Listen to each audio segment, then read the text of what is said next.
What's up? Gwen, what's going on?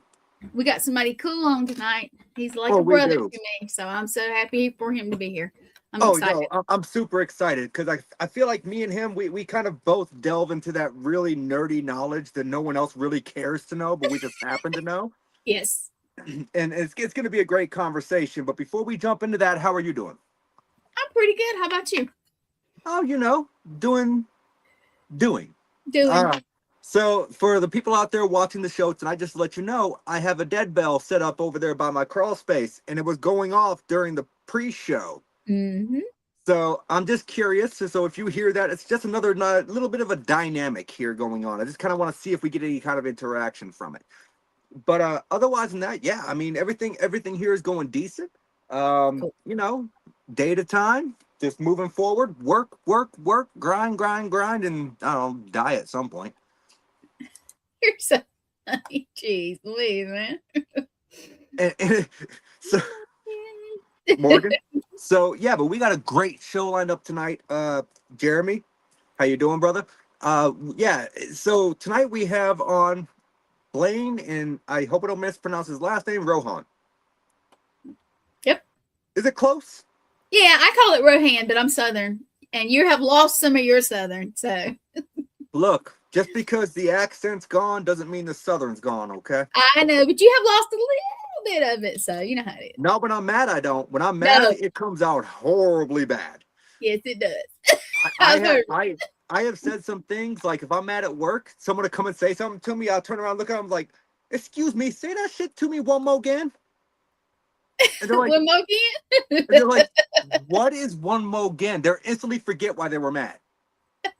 Yeah, I can imagine they would. So yeah, And I'm like, "Okay, say it one more time for you northern, more acquainted people." there you go. There you go. You And got it. but yeah, we got a great show. So I'm trying to figure out the best way to introduce the guy because he does so much. Um, Yeah, he and does. he's got a lot of knowledge. 40 plus years in the paranormal field. He's been on several TV shows. I know he's been on Repossessed. Recently on Monster Quest. I think it was episode 1 or 2 that he was on. Um, Two. so not just that, but military veteran. Yep. So that's a huge thing. And I think he actually has closer to 50 something years in actual paranormal since his first experience. Well, look, Yes, I he got has to to. go. I got to go by the bio, okay? I know. I wrote the But bio. So. but he's also an author, which I forgot to mention. Oh yes, that's right. Hey Lee, so there is that. But yeah, so you know what? Without further ado, because I have a feeling that me and him, once we start talking, the show's going to go by really freaking quick. Yes. Do we have the disclaimer up? No, Blaine doesn't like it, but I am going to put it up for a minute. So anybody that walks in after that, well, they're at their own risk. That's fair enough. I saw you down there, Raven. Yep.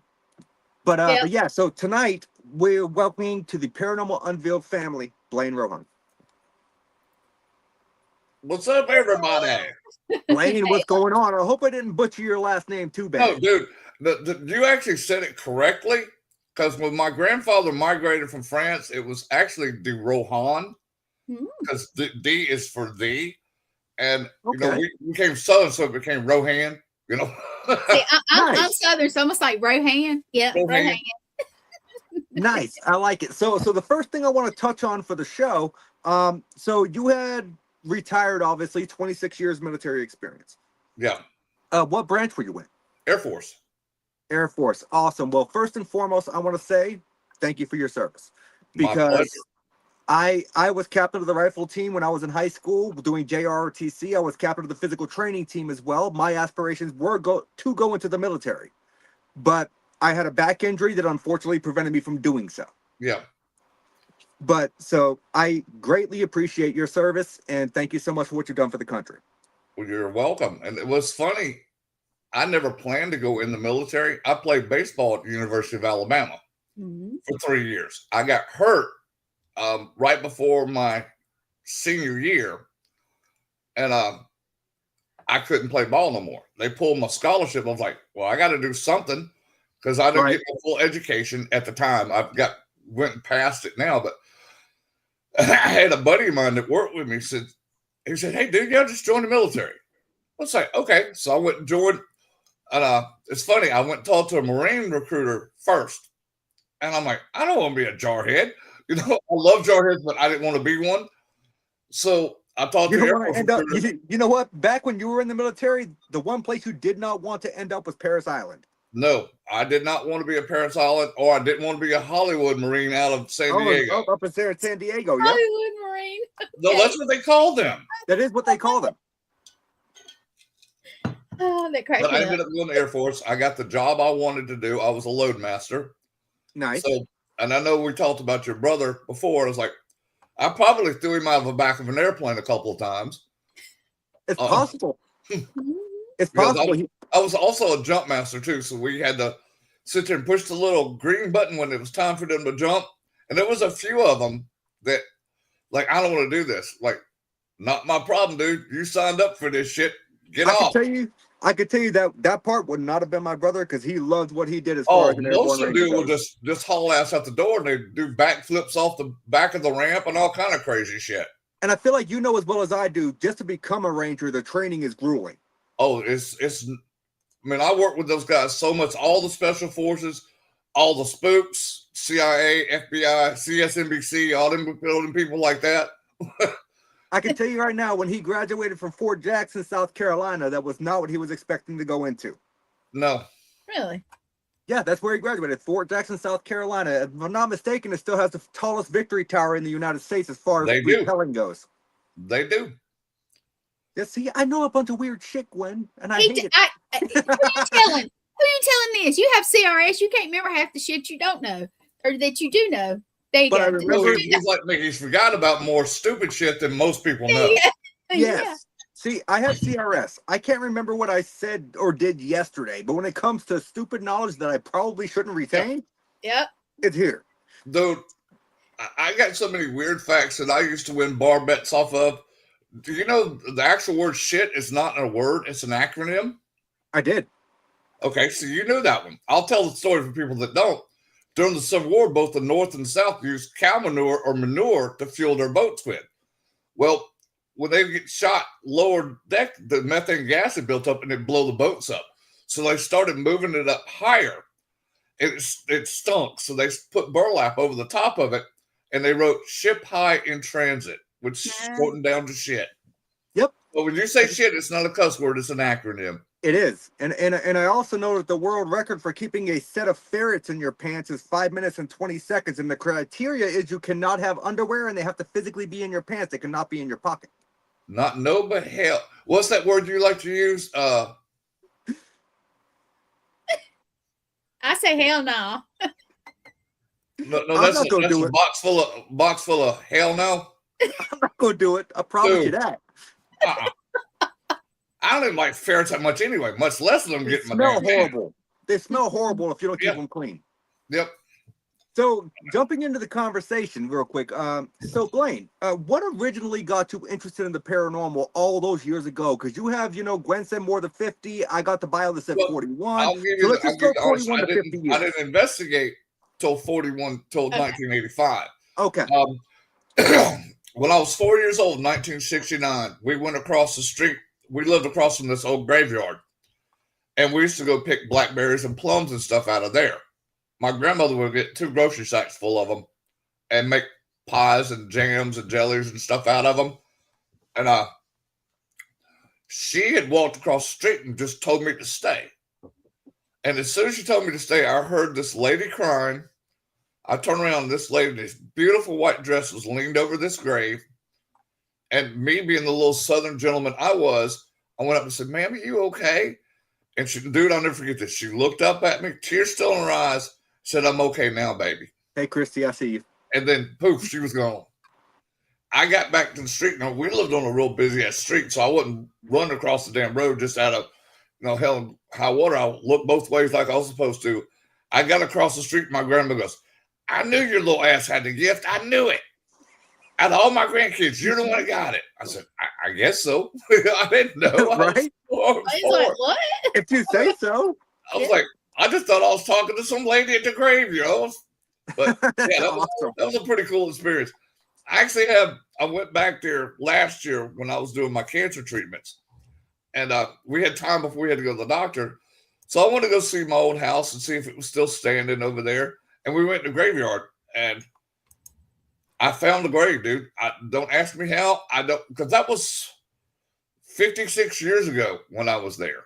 But I found the grave, and I saw the lady again. And I'll never forget this. She looked up at me and goes, "Wow, you've grown up to a handsome young fella." Oh. I thought that was cool. So, and you can't sit there and say 56 years ago. We all know you're not a fucking day over 40, brother. Yeah, right. Hell, my mind's still in the 20s, so it's probably still in the teens at times, Blaine.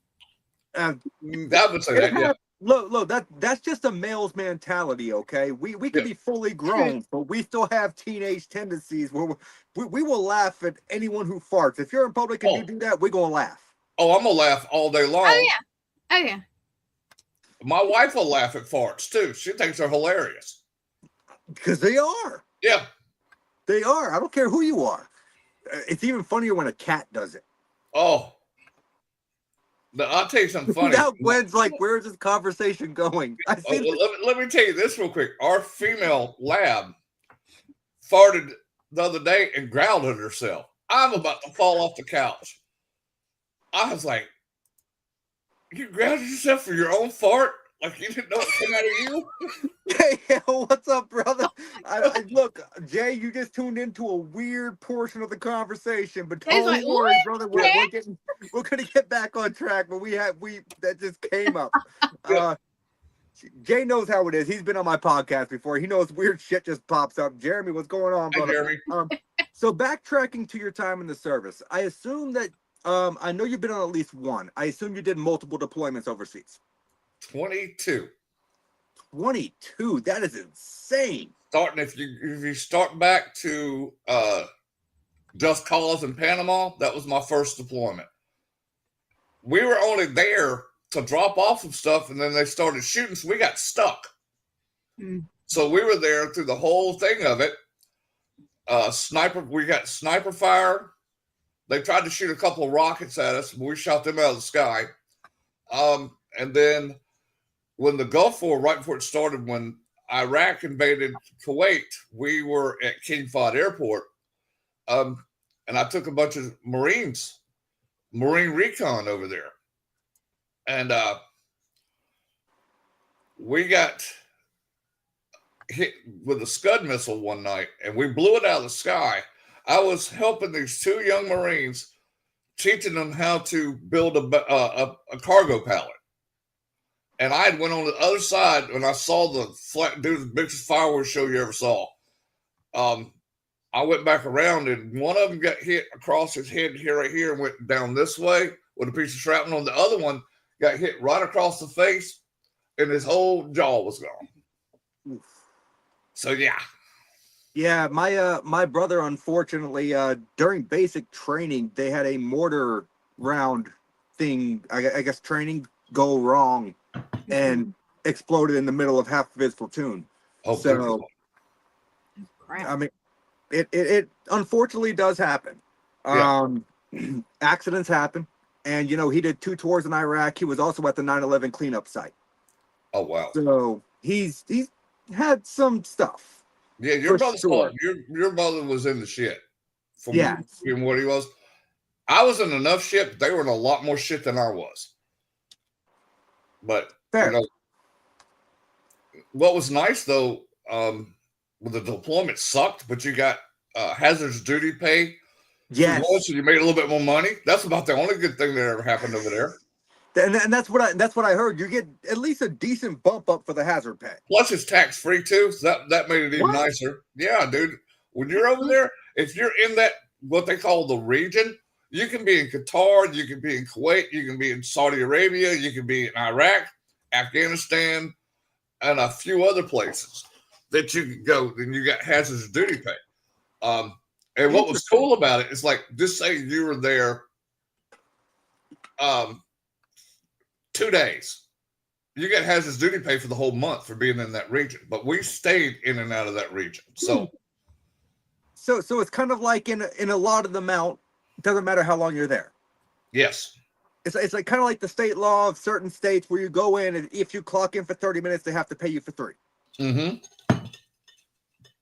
So going on back to this though, you've been on multiple deployments, and recently you were on I think the 2nd episode of the recently revived show Monster Quest. Yes. Which I will tell you, growing up and watching like Monster Quest, that was my dream show that I would, if I could ever take part in a show, I want to be on Monster Quest because I love the episode. I think it was season 2, episode 5, where they captured that video of the giant squid in the Sea of Cortez. Yes. And I fucking love that. I did too. I always have. So you had, when you were on one of these deployments, a very terrifying encounter with a creature that some cultures, typically the Islamic and Arabic, would call a jinn. Yes. So, without spoiling it out there for the people listening that have not seen the episode yet, which for the record, I highly recommend you go watch it. Yes, please. Me too. Could you give us a little bit of that experience without too many spoilers? Yeah. What happened? All right. We just loaded a couple of big, huge airplanes, downloaded them, uploaded them back up. And at the time, I was a senior NCO. So I had a staff meeting to go to. Well, we used to go in the hardened air shelters, or we called the houses. They had a bunker inside of, because it was a double house, and we threw a bunker buster through it. Well, we probably killed about 60 Iraqi soldiers when the bomb went off. When we went in there, dude, you can still see rubble. It blew off a 4-foot thick steel door. It blew it back about 40 feet. That's crazy. The door is still there because none of us wanted to move it. That thing's probably got to weigh 60, 70,000 pounds, if not more. Easy. But there was like rubble all over the floor still. But it was so much cooler. We did have air conditioning, but it was so damn hot, dude. It wouldn't cool it down. It would still like just make it hot as hell. So we'd go sit in the bunker, because it was like 62 degrees in there, and it was like 105, 120 outside, so, or more. I went there, just grabbed me a Gatorade. I was sitting down, just trying to chill out for a little bit, and then I started seeing like shadow figures moving all over the place. I mean, it started out as shadow figures, then it turned into full-bodied apparitions of soldiers, Iraqi soldiers. They were still doing their job that they had, but when they noticed me, they started cussing me out in Farsi. I mean, just dog cussing me. And I'm so like, what is Farsi? Things. Farsi is the language that the Iraqis speak. Okay. It's like an offshoot of Arabic, but they call it Farsi because it's a little bit more regionalized. You know, like you got Southern English and Northern English. Right, here. right. Well, they have their own little dialect of Arabic. I had actually never heard that term before. That's the only reason I was asking. No problem. But I was sitting there watching them probably about maybe 10, 15 minutes. Then I finally realized it's like, damn, this is pretty cool. I'm in Iraq in a war zone and I'm seeing ghosts. I'm like, well, hell, everywhere I go, I see ghosts. You know, and then all of a sudden, they just vanished. And then the jinn poked his big ass head out through the wall. It came through the head first, and then it got all the way through, and I was like, holy shit. This thing was like 12 foot tall. Dude, I mean, just full of muscles. It was like looked like Stretch Armstrong with more muscles. Hulk Hogan would have looked small compared to this thing. I wouldn't have. Look at these guns. I'm joking. Dude, he'd have made all three of us look small together. Oh, for sure. Yeah, no, I know the depictions of jinns throughout history as far as how they can look. But I know they can come in many different forms as well. Yeah, the way I saw it come out, it was like a purplish gray color, and it came through, and it had this big old huge head, dude, like almost like shaped like a football. And then he had these little horn things on top of his head, and then he had these beady little eyes, and he had these messed up teeth. And he had to make Austin Powers look like, you know, he looked good. Hey, Rick. So you're saying that Austin Powers had better health care than this Jen? Dude. Yeah. And it's funny, the thing didn't notice me. That killed me. I'm sorry, that killed me. Dude, I'm like, if you could have seen the teeth on it, it was like, damn, son, you need an orthodontist. You know? But if I'm not mistaken, that's a common description or depiction of a Jinn is they typically do have those kind of like really messed up crooked sharp style teeth. They do. And a lot of people get it confused because they see those teeth and they automatically think it's a malevolent entity. Not all of them are. Yeah. And so going on that, a little bit of information for the viewers that are watching. If you don't know what a jinn is, typically they're described in the Islamic and Arabic theology as supernatural beings that were created from a smokeless fire. So if you don't know what a smokeless fire is, it is described in the Quran in Surah 55, verse 15. And the basic translation reads, a pure energetic form of fire that does not produce smoke, but is considered in a supernatural nature. And that's where these entities are formed from. He is correct. Mm-hmm. So for me, I guess, because there's multiple kinds of jinn, right? If you go back to the folklore, most are benevolent, but some are tricksters or malevolent, like the Madrid or the Ifrit. Mm-hmm. So Madrid basically means powerful, and Ifrit means strong but fiery. Yeah. If you had to categorize your encounter to one of those two, which do you think it would fall into the categorization of? The first one, he was vicious. I mean, vicious. And I think what happened with me, he didn't see me at first, but I sure as hell saw him, and I wasn't taking my eyes off of him. And then when it finally realized that I was there, that I could see it, it pissed it off. And dude, it charged me. And it's like, okay, I've dealt with ghosts and malevolent spirits my whole life. How the hell do you deal with this damn thing? You know? Right. Realistically, how do you? Dude, and I was like, okay, shit, I can't run. Because if I try to run, this thing's going to hit me in the back. Right. And it's gonna hurt me. And dude, it charged me. It hit me. I played football in high school before I played baseball. I played baseball too, but I've never been hit that hard. I was a tackling dummy because I was a smaller size back then. And that damn thing hit me, dude, and it knocked me back. Luckily, I landed on my ass first, and then my back hit, then my head hit that concrete with the rubble, and dude, it bounced my head back up. And first I'm grabbing the back of my damn head to make sure I'm not bleeding. I actually felt that as you said it. It's kind of like that whiplash effect. Dude, I mean, it whiplashed me hard. I'm surprised my neck wasn't messed up after that because it was like, well, bam. Like, shit, that hurt. And then I watched the damn thing run, and it went through another wall. Then I didn't see it again. I was like, holy shit. I was trying to catch my breath because it knocked the wind clean out of me. And I was like, damn, this is some bullshit. I just got attacked by a fucking jinn. I knew what it was. I couldn't say that on the show because they wanted it a little bit more dramatic. So they said, they didn't tell me what to say. Just like, this, tell it like if you didn't see spirits. I said, okay. And then what made it worse, dude, is I had to still go to that damn staff meeting. And it was in another house about 300 yards, about 300 feet away from where I was at. We got hit with 5 rockets and 4 mortars with about 100 yards away from me. Like, son of a bitch. I would say that probably, to me, just based off of what you're saying and how you're relaying the experience, that would probably fall into your top 5. Oh, all day long. Yeah, dude. Well, I've seen thousands of spirits. And I've seen a few cryptids. But that thing, unless you've ever seen one in person, you can get a general idea what, like, the pictures of stuff they've showed on them. Like they showed on my show. I'm like, damn. Yeah, and I know there's some also that are depicted with upside down heads. Yes, they are.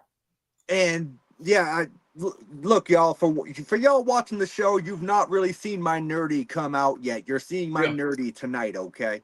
Because I know a lot about a lot of stupid crap that I probably shouldn't know about. But yeah, I have seen accounts where they're depicted with upside down I've heads. seen those too. But they still have the same general, idea, the almost darkish black coal eyes, the crooked, sharp teeth. And you don't know realistically if they mean you harm, because most of them don't. And if you go by the theology, jinns exist in a dimension directly next to ours. And they're not typically seen by humans. They're considered invisible unless they go into an animal transformation, because they are known to travel as animals. Yes. And that's the only time humans should be able to physically see them, is if they are traveling as an animal. Yep. So why the upside down head? It's just who knows? Depicted sometimes when people have seen them.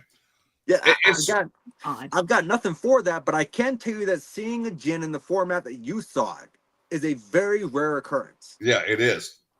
I talk to other people. We have a friend of mine that is a psychologist for the VA. And he told me he had account after account after account of soldiers seeing jinns, seeing like dark winged creatures over there. And he's like, he believes in the paranormal too. So he's like, yeah, dude, they mess people up. And I'm just glad it didn't stick with me, because I've heard some of the rumors and some of the stories of them is they can be called upon, by people. Mm-hmm. Yes, and we believe a lot of them were called upon us. Mine just happened to be a circumstance that it just happened to appear where I was. Right, but it never followed me home, and I've never felt its presence ever again. So. And that's a plus. That's a huge plus. Yeah. Oh yeah. So before I get to the next question that I have on my list, do you think you have psychic or mediumship abilities? I am an empath medium. Okay. I have seen and heard ghosts my whole life, which is common for me every day. If I don't see a ghost, something's wrong. That kind of thing. Right. I can go anywhere. I see spirits. If I go to an investigation, even if it never had a spirit there, there'll be spirits there. They'll show up. So for the viewers watching that don't know what an empath is, right? You feel the emotions of the spirit. Yes. I can feel it on humans, spirits, and energies. Just wait till we meet in person. He gonna be like, "This is a fucked up dude." Y'all introduce me. Oh, dude, I freak people out. It's funny. Oh, it's funny to tell. It's just say, like, if I walked in your house right now and you and Morgan have been fighting before I get there, and when I walk in, you're all happy smiles. I feel that anger and that resentment, and that madness that you guys have. And you know what's odd is I feel that as well. And Morgan constantly tells me I have abilities. I swear to God, I don't. You do. I'm telling you, as a medium, you do. And I'll tell you what that you need help with is embrace your gifts. Don't doubt them. Let them come naturally to you. And once you embrace it, dude, the world's wide open for you. It's amazing. Oh, hang on. Let me read this comment. Hey, Blaine, that psychologist actually said that he has theories that have turned over to the VA. Mm-hmm. He believes that jinn were immediately called and used by our enemies to curse our soldiers, which greatly increased the PTSD symptoms. It truly is a curse. And yeah, that's fair. Yep, and that's true. I mean, this guy's, a doctor. A doctor of psychology. He knows what to do. Yeah, Christy. I can do crowds better now, but now sometimes, like certain places like hospitals and funeral homes, I'm not a big fan of, because everybody that's ever died in the hospital or the funeral home always want to come visit me, and they always want to show me, okay, I got shot, I got stabbed, I got run over by a car. thanks a lot. Appreciate it. You know? Right. So hospitals, I understand. Funeral homes, not so much. And I guess going off on a side tangent here, and then we get back to the original questioning that I had. So why do people think that funeral homes are so haunted? Because the people that arrive at funeral homes were previously deceased before they arrived there. Well, I'll tell you Is the energy attached to the body itself and then gets released during the process? You think about this. Okay, everything is energy, correct? Right. And they still have remnants of their energy on their body even after they're dead. So that comes out. Okay, no, that makes complete sense. So with your 40 plus years of investigating the paranormal, your situation with the genocide, has there ever been a location that you've went to where you've investigated and you're like, yeah, I don't like this place. I'm not sure if I would ever come back? Not that I wouldn't come back. I'll give you two. One was Auschwitz in Germany, the concentration camp, and the orphanage in Gettysburg. Because I don't like to see children hurt. And the lady that had them was just pure evil. You know, all they did to that lady was fire her and find her $4 and moved her to another orphanage. Yeah, I did know that part. But that is insane that you could commit those kind of atrocities and just be fined and shoveled off elsewhere where you can commit the same atrocities over again. Yeah. That's terrible. And I tell you this, she was so pissed off at me when I took those children away from her, took her control away from them. I said, you will never hurt another child ever. And then she dog cussed me. I'm like, cuss away, bitch. So with your abilities, do you have the ability to call spirits to the light if they wish to go? Yes. So can I ask you, what do you do in a situation where you feel like someone absolutely needs to move on? Sure. But they don't want to. Okay. But you know it's better for them if they do, I guess. Yeah. What I do is I use my spirit guide, Janawa. She is a 900-year-old Cherokee medicine woman. I will tell them, look, go to the nice short lady. This all dressed up in Native American attire or Indian attire. I said, you have to go. And the reason I tell them that, and they might fight me for a little bit, but Janawa is very persuasive. I wouldn't want to piss the little woman off. I'm 6'3", 250. Look, short people are angry about something. Dude. It's probably because they can't reach the shit on the top shelf, but that's it. I told him the secret last week and he remembered it. You remembered something. Yep. Yeah. But I've had several of them that want to cross. Dude, and this is weird because I get a lot of like real bad spirits that were child molesters, that were rapists, that were murderers, that I have to cross them. General tells me they have to go. So once they go, and I explain it to them, okay, it's like when you're alive, okay, you're born, you take your first steps, you graduate, blah, blah, blah, down the road till you pass. Well, when you go to the other side, you have other levels you have to go to. Now, they can go to any level, go back to any level, except for the human body they came out of. They can go back into another body, but not the one they left. So it's stuff that they have to learn. And once Janawa convinces me, she's very convincing, they cross, and I've had a couple of them go through the light, walk right back out and say, thank you, Mr. Blaine. I wish I'd have done this many years ago. I said, you're welcome. I was told that you need is your time. Right. And so those are fun for me to cross. I love crossing spirits anyway that need to be crossed. But what I tell people when I cross them, like some places don't want you to remove their ghosts. What they don't understand is they can come right back there, and for time of them is wholly different than ours. So what might take 3 seconds for us, they've already done 10,000 years or something. You know? Right. Spirits exist. To me, spirit exists in the same time frame that demons do. They know no space nor time. Exactly. What is 3 seconds to us could have been 10,000 years for them. Yes, exactly. So that makes complete sense. So can I ask you, and this is more hitting on a personal thing, and we're it's another show for another time.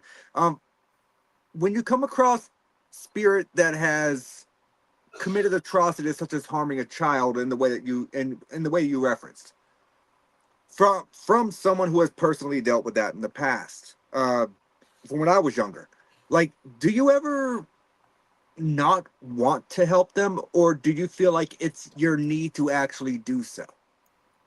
Well, put it this way. My spirit guide Janet Wall tells me to do something with them. I do it. I don't doubt that woman. I doubted her one time on something stupid, dude. She took all my gifts away for a whole week. Like I was being... Okay, so I was misunderstanding there. So it's not necessarily your own personal interpretation of the situation. It's what your spirit guide is telling you to do. Exactly. Okay, I misunderstood that completely, and that was my bad. It's okay. So moving forward, we're going to switch gears here a little bit. Here coming soon, you'll be co-hosting a new podcast called Cryptid Nation with Luciana. It started last night. So I know the initial episode was last night, Gwen. I know I was getting there, but so I know the initial episode was last night, but the first episode where you have a special guest is going to be on, I believe, the 3rd, and you're having Kim Johnston. Yes. Yes. So can you tell us a little bit about that show and what we can expect from that episode? Kim, I'm a part of one of Kim's teams called Scare. Well, she does paranormal investigating. Then she got interested in UFOs and stuff as well. Well, she's a member of a group called CE5, Close Encounters of the Fifth Kind, where they go out in the middle of fields and they have communications with spaceships. They have great communications with them. And the stuff she's going to talk about is going to be so fascinating that you're like, wow, this is pretty cool. So she actually got me into it. So, and I can remote view. So I've had conversations with several alien forms. So yes, I agree, Lee. That's why I brought it up. You know me, I'm going to push the network. So, but so remote viewing, that's a whole different aspect. Yes. Can you explain remote viewing for people who don't know exactly what it is? I can go out of my own body with my consciousness and go to any location I want to go to. That's funny. When I first figured out I could do it, it's like you don't go far out of your body. You might get just about to the ceiling, then your body falls back in, your spirit falls back into your body. And then you get up and walk around like a newborn baby giraffe. You know, wobbly legs. Right. Well, I got a little bit better at it. I could leave the ceiling, leave the roof, and go around the neighborhood for a little bit. And then they got further and further out. There's sometimes before I do an investigation, I'll remote view it to see what I'm going to have to walk into. But I don't think there's anything wrong with doing that. If you have the ability to do so you can preconceive what you're walking into, absolutely. But I never know the history of the building and what died there. I just want to see if I've got to deal with malevolent spirits, if I got kind spirits there. I don't interact with them when I remote view them, but I go see what I'm gonna walk into. Or if I've got a group, you know, what protection I got to use to protect the group that's with me. Because I feel strong about that, because that's what I was taught to do. So would you feel that remote viewing kind of falls into the realm of astral projection in a way? It is exactly the same thing. So when it comes to the CE5 thing, I've always kind of had my own personal conspiracy theory on this. And it's a topic that's not really discussed that often. And I don't even know how we're going off in this big trouble we're going. Okay. So do you think that people who have experienced in the past, and I don't know of any recent cases, spontaneous human combustion, do you think that they could have been in contact or could have possibly been abducted by aliens at some point? Because it's very possible, because they medically can explain how the body's caught on fire and it's not burn nothing but the body and leave a chair completely intact. Right. So I find that as a curiosity. I do too. How does that happen? How does the body spontaneously combust with heat enough to melt bone to ash and not burn anything else around it? Yeah, Exactly. Could there have been an extraterrestrial interference in that? Dude, that's very possible. That's a good theory on that, because you got scientists can't explain how these people just spontaneously combusted. Now, I do know this is a weird little fact, that the human body produces enough electricity that could run New York City for 100 years. Yep. So I've had that theory that aliens have done it, that the electrical system in their body did it, but an electrical fire, it spreads pretty quick. Yes. It does. It's vastly spreads. It's not going to be in a concentrated area. Exactly. Because there's got to be some alien explanation for why these people just poof up and fire. Yeah, and nothing else can hurt. And it's a topic that's not really discussed nowadays because it hasn't happened since I think like the 80s was the last case of spontaneous combustion. And but before that, I mean, you had a case every 10 years of someone freaking just bursting into flames. Yeah. Not damaging anything around them, not even the chair they were sitting in. Yeah. And the coroner will find them completely, pretty much feet and leg is sometimes what was left. It's the cushion underneath them, but the chair's usually it's just strange to me because I think from my knowledge it takes like 3,200 degrees to burn bone to ash. It does. And so for that kind of internal combustion to happen within the human body, there has to be another explanation other than, oh, they fell asleep with a lit cigarette. Yeah. Or it's an oddity. It's weird. It is oddity. And it's just like some of those things that we weren't meant to explain. Right. But it fascinates me too, Chris. It's like, because my logical mind goes, how the hell? Right. Okay, why not the chair burned? Why is not the bed burned? Why is not the wall burned? And you don't even see a smoke mark on them. Right. And so I was a volunteer firefighter. I know Gwen at one point was a paramedic. I was a volunteer firefighter, and I've investigated. Huh? I was a firefighter too. Okay. Wasn't aware of that. But you forget everything. I've seen 2 bodies that were possibly human combustion, and it is odd. I mean, and I don't know how to put it. Odd.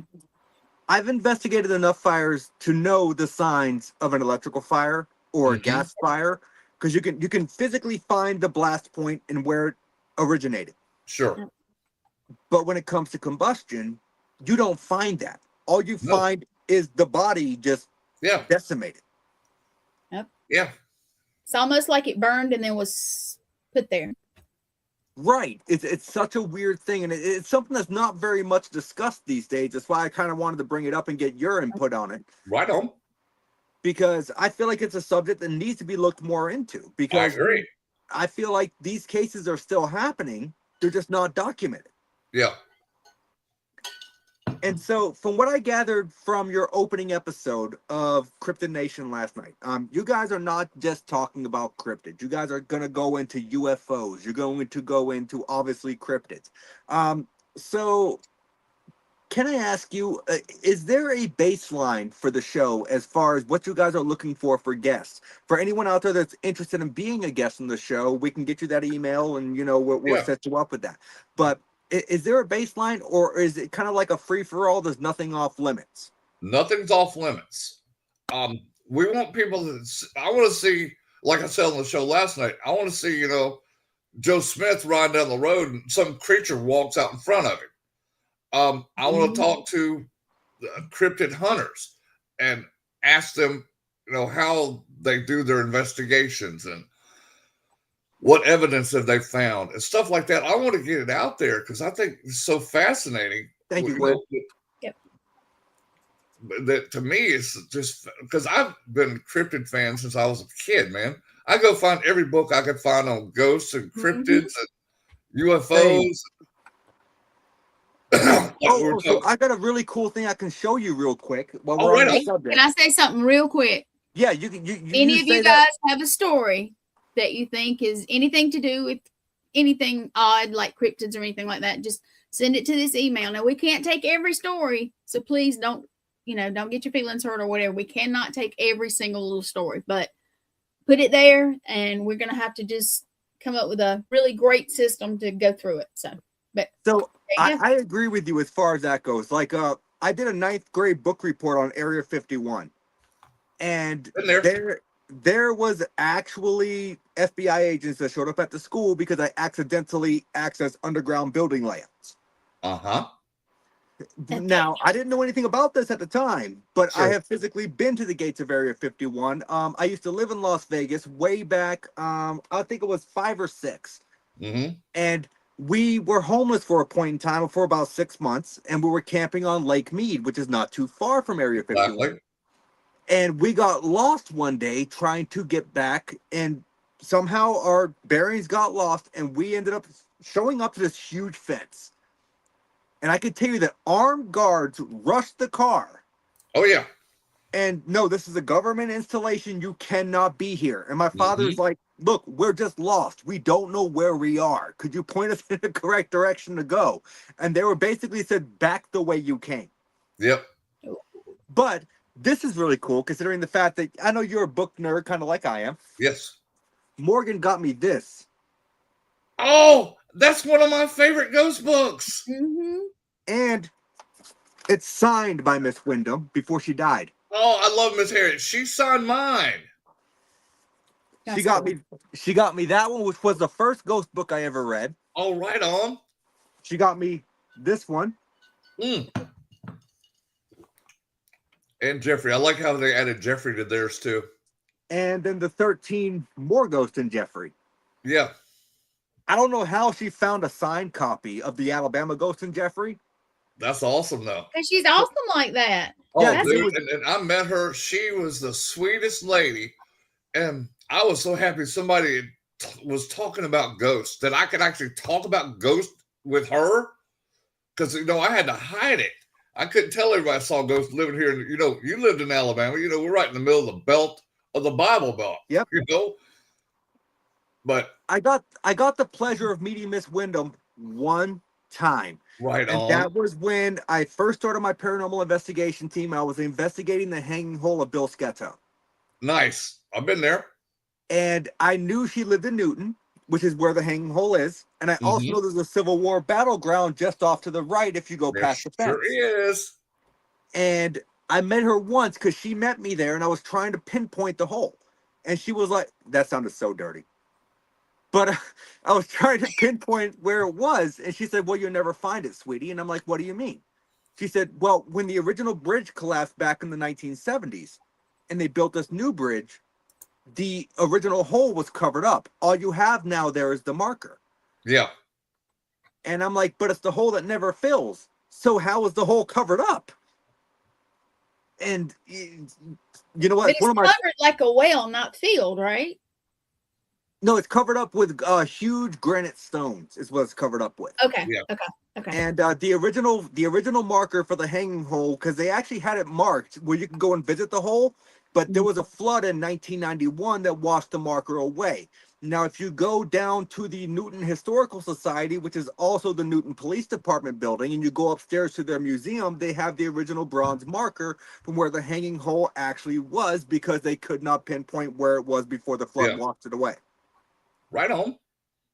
And so, I'm sorry, I'm going Alabama nerd here. But dude, it's okay. I mean, I've investigated 12 of the 13 locations. One of them I won't go to. Not because I'm scared of the ghosts. I'm scared of the people that live there. Oh, that's worse. I had the wrong pigment. That's fair. That's fair. Especially if you're going to look at the Red Lady of Huntington College. That's fair. Well, Huntington's not that bad. I've done Huntington probably 20 times. Nice. Yeah, well, I lived in Montgomery, so I live just north of Montgomery now. But yeah, I never got to do Huntington College. I did get to do Dead Children's Playground in Huntsville. I've done that one. I did get to do the old Bryce in Tuscaloosa. I got a funny story about Bryce, man. And I absolutely, one of my favorite locations I have ever had the pleasure of investigating Sloss Furnaces. Love that place. He's Did been you there. go down in the tunnels? I did. Did you go back behind the train? I did. I had Nice. full. So my team had full run of the building or the facility, I guess you could say. Yeah. For 8 hours. Oh. And the only thing that we were not allowed access to was the catwalks going up the tower, which makes sense because those things are fucking dangerous. Yeah, I've seen more ghosts up on that damn tower. Yeah, probably slag. Dude, it was dude.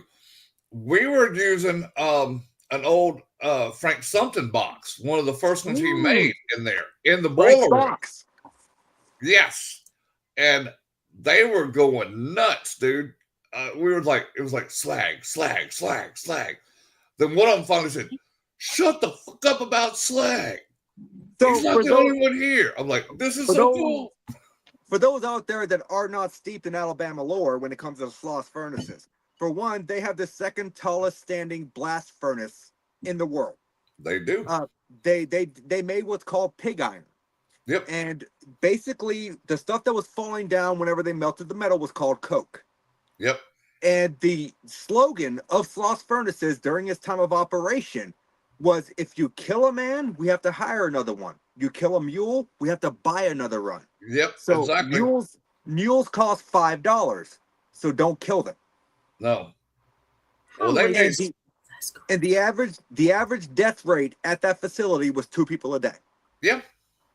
And you know, if you go up there in the boiler room, up there on the catwalks in the boiler room, there were 19 people. I'm watching, Gwen. Thank you. That died, and they smelted them into the metal that's in there. Yeah, and slag might very well be one of them because he was a sadistic foreman that would verbally and physically abuse his employees, and apparently at one point in time, some employees had enough of it, and they threw him over the railing into the melting pig iron. They did. So look, Blaine, I can sit here and talk Alabama ghosts with you all freaking night. I can tell you that right now. It was funny. I've done some of the haunts you've done, not only in Alabama, but I know you've done the USS Salem, which I've done. USS Salem, Lizzie Borden House, the Castillo de San Marcos. Yes. I love the Castillo. The Castillo dude, don't go for the ghost. Go for the experience because it's such a beautiful place. What's the lighthouse, Nate? St. Augustine? Mm-hmm. Yeah, I've done St. Augustine. I wasn't. It was okay, but it's way overpriced. I got a lot in there, but a lot of people go in there and won't get nothing. I didn't get much there. We had the opportunity to investigate the St. Augustine Lighthouse and the Lightkeeper's house. Yeah. Not very active, but I see we got about 4 minutes left, so I'm going to transition to my last question. I got actually 2 more questions for you. So with this coming up show, I've had 3 experiences that I believe have to do with some kind of cryptozoological creature, whatever you want to call it, right? Yeah. So I know that they exist, but albeit aside, there are some that are so outlandish that I don't see any physical possible way that they could exist. I'm going to give you some examples. The hodag of Wisconsin. That thing is so freaky. The Loveland Frogman, right? Yeah. And then you have the Chapafo, which is the giant Congolese spider. Yeah. And Macaulay Mbembe, which is supposedly some kind of living brontosaur in the Congo Basin. Yeah. So do you think that these creatures, some of them are so large, I don't think they could be mistaken identity, right? No. But I guess, do you think they exist, or are people seeing some kind of hallucination or apparition? It could be both. Hell, it could be an alien life form that came down that they're seeing. Or, like you said, it could be a hallucination. It could be a spirit, especially Native American spirits. They like to shapeshift, and they might turn themselves into anything they want to turn into just to scare the hell out of somebody. That's fair. But some of them, I'd like to see them myself just to say, okay, that does exist, or no, I'm not sure about that one. I mean, I would not like to see the Chapafo because I don't like spiders. Yeah, I'm not a big spider fan either. Not a fan of spiders, but I would love to see the Macaulay Mbembe or even the Tokoloshe from Africa. Yeah. The Tokoloshe just kind of intrigues me, even though I would consider it more of like a gnome than a cryptid. I hate gnomes, for the record. If you didn't know that, Blaine, I hate I was gnomes. about to ask you this. Why would you want to see it when you hate gnomes? Because the folklore is steeped so deep as far as it steals children out of their beds. Yeah. In order to appease it, you have to leave it an offering of bread, meat, and whiskey. Okay. Yep. And if you do that, it will not steal your children. It's such a strange folklore behind it that I enjoy it. Yeah. And you know, cryptids, here's the thing. Do they exist? I think Bigfoot exists. Do I think he exists in the format that we think he does? Possibly not. Do I believe or buy into the theory that Bigfoot might be an extraterrestrial and or interdimensional being? Yes. Hence the reason we have not found a perfectly, I guess you could say, preserved specimen. Exactly. Or maybe Bigfoot is so much like human that they bury their dead and we don't know where to look for. I was thinking the same thing, but you don't often find skeletons of bears in the woods either.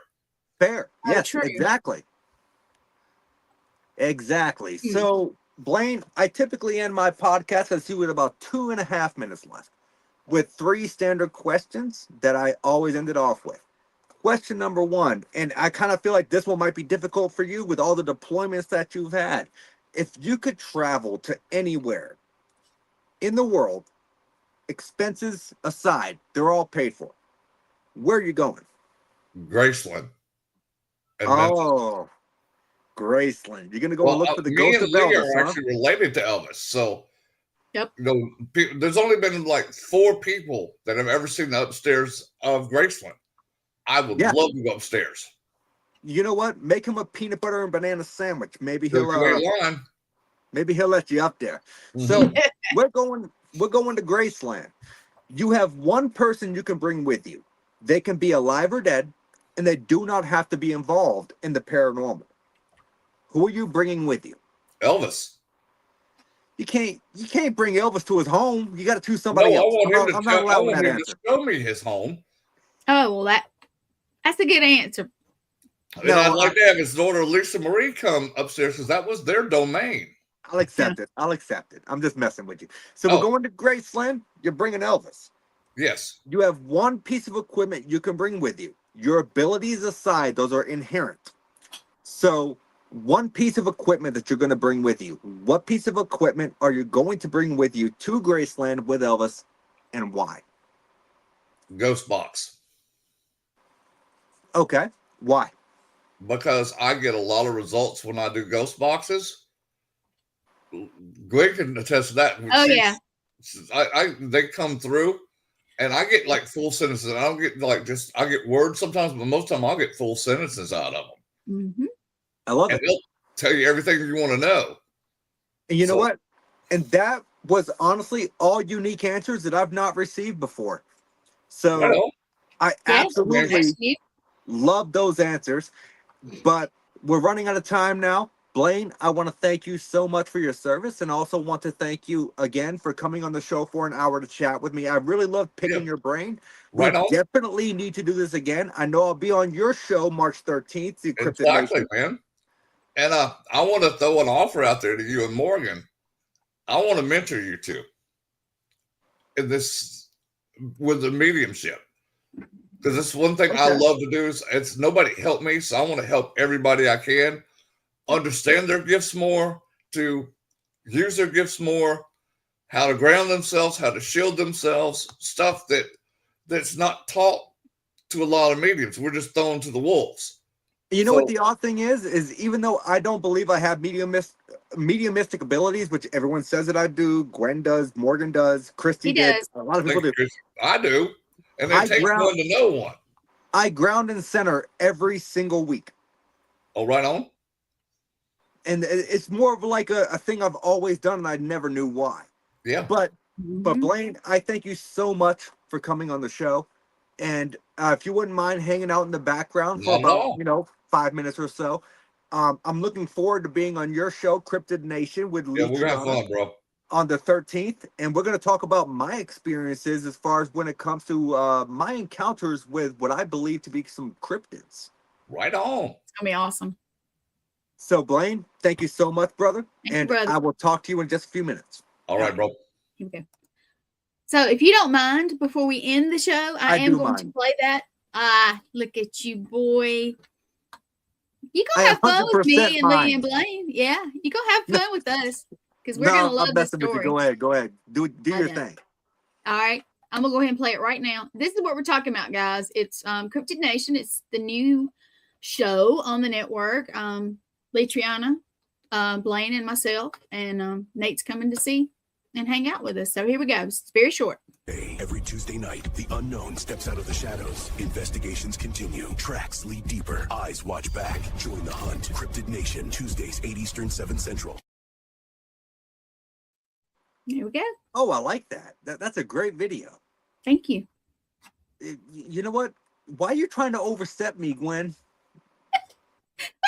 I'm proud of it. Dang it, I made it. I'm proud. No, it looks great. It looks great, and I'm excited to be on the show because I've only discussed the 2 Bigfoot experiences, I think, on 2 other shows, but I have an experience that I've never discussed on any other show, which is going. Have I heard any part of it, or is it new to me too?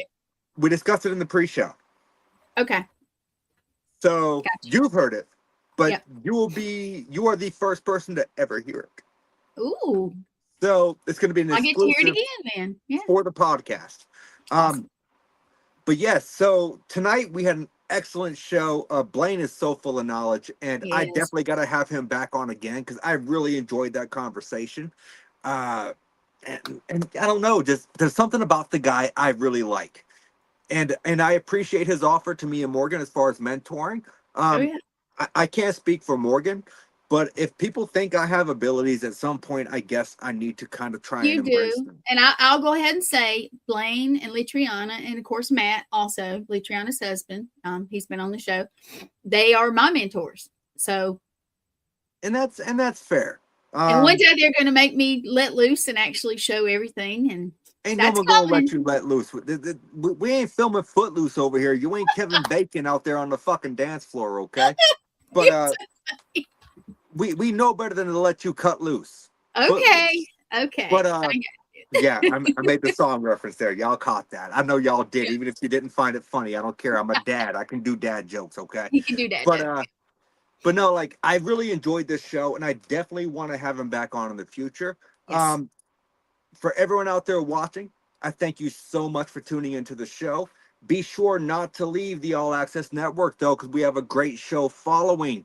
We have Twisted Tales with Jeremy Cotter, and his guest tonight is James Anito, who was a guest on my show several months back. Yep. Absolutely great guest, and I think that conversation is going to be amazing. It is. So please be sure not to miss out on that show. That comes out at 9:30 p.m. EST, roughly 20 minutes after we get off of this show. So don't tune out. Just tune in. And I will see you guys next week. Same spooky time, same spooky network. Thank you for joining the Paranormal Unveiled.